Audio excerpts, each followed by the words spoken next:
Okay, TikTok, I'm about to drop some knowledge on the older generations that criticize us millennials, but I need to do it quick. First of all, the federal minimum wage has been $7.25 since 2009. However, the price of goods have gone up 27.52% since 2009, and the American dollar at face value in 2009 was worth $1, and today that same dollar is worth 78 cents. They complain, just get a job. Why are you renting? Buy a house. You're 30 years old. Why aren't you married yet? What they don't realize, the population in 1960 was 180 million people. Only about 100 million of those people worked. In 2021, our population is 333.45 million people. Second, when they chastise us about renting apartments but forget that in 1960 the average cost of a home was $11,900. In 1970 the average cost of a home was $17,000, while today in 2021 the average cost of a home is $409,000. Lastly, they criticize us for waiting until our 30s to get married, but let's not forget that in 1990, right in the middle of the birth of the millennial generation, the divorce rate of married couples was 4.7 out of 500. Today in 2021, the divorce rate sits at 2.9 out of 500.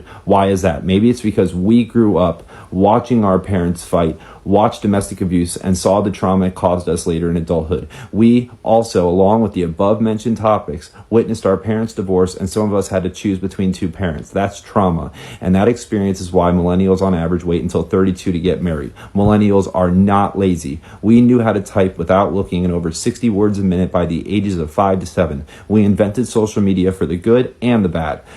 We invented specific types of malware and then invented ways to stop it. We volunteered to fight in Afghanistan and Iraq after 9/11. With the exception of Michael Jordan, we have produced some of the world's greatest athletes who continue to break record after record. We are currently working to put the first woman on the moon and the first person of color on the moon and then the first humans to land on Mars. We have invented highly advanced AI, and we took the very first picture of a black hole. We invented groups like Anonymous, whose goals are to expose corruption, sex trafficking, and criminal activity via hacking. I mean, let's be real. We invented cyber warfare. Lastly, we stood up against racial injustice. We stood side by side, every color there is, and stood up for people of color who have lost their lives in situations where they didn't have to. We were the generation that not only accepted the LGBTQ community, but we welcomed them and treated them the way they deserve to be treated, like a human being. But we are the first generation, with the exception of a radical 10% of us, to be colorblind and to see the wrong in racism. We are the change that America wanted to see. We have forever changed capitalism by creating a world that runs off virtual communication.